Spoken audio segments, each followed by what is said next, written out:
ঢাকার সকল দায়িত্বশীলদেরকে নিয়ে সেনাবাহিনী, পুলিশ সহ আরও যারা আছে সবাইকে নিয়ে আলোচনা হয়েছে এবং সেখানে এই যে টহলের পরিমাণ বাড়ানো, অলিতে গলিতে টহল থেকে শুরু করে অনেকগুলো গুরুত্বপূর্ণ সিদ্ধান্ত হয়েছে এবং সেগুলোর বাস্তবায়ন পরিদর্শন করতেই মূলত আমি গত 1 ঘন্টা ধরে ঢাকায় ঘুরে দেখলাম এবং প্রত্যেকটা মোড়ে মোড়ে পুলিশের টহল গাড়ি আছে, পুলিশের উপস্থিতি আছে, অন্যান্য ল এনফোর্সিং এজেন্সিদের উপস্থিতি আছে।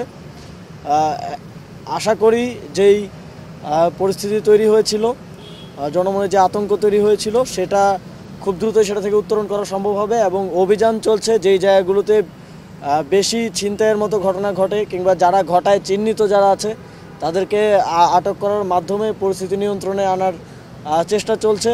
আশা করি খুব দ্রুত সময়ের মধ্যে এটা নিয়ন্ত্রণে চলে আসবে। আপনারা যদি একটা জিনিস দেখেন যে অগাস্ট সেপ্টেম্বরে বড় ধরনের অপরাধ অর্থাৎ হত্যা থেকে শুরু করে বড় ধরনের যে অপরাধগুলো ছিল সেটার পরিমাণ কিন্তু সিগনিফিকেন্টলি রিডিউস হয়েছে।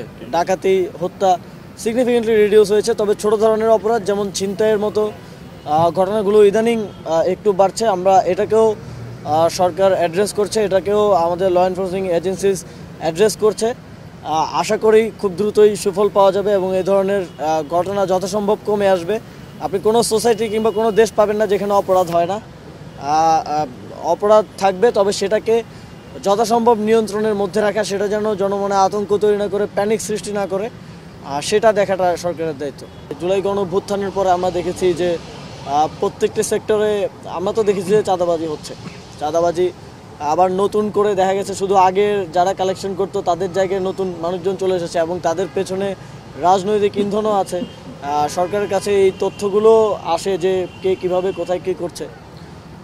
তবে আমাদের আহ্বান থাকবে রাজনৈতিক কিংবা সামাজিক যারাই আছে নেতৃবৃন্দ, চাঁদাবাজিকে কোনোভাবে যেন প্রশ্রয় না দেওয়া হয়, কারণ এটাও একটা একটা আইনশৃঙ্খলা পরিস্থিতির মতো বিষয়। অনেক জায়গায় আমরা দেখি যে কেউ অস্ত্র হাতে, অনেক রাজনৈতিক দলের নেতাকর্মী অস্ত্র হাতে ঘোষণা দিয়ে চাঁদাবাজি করছে।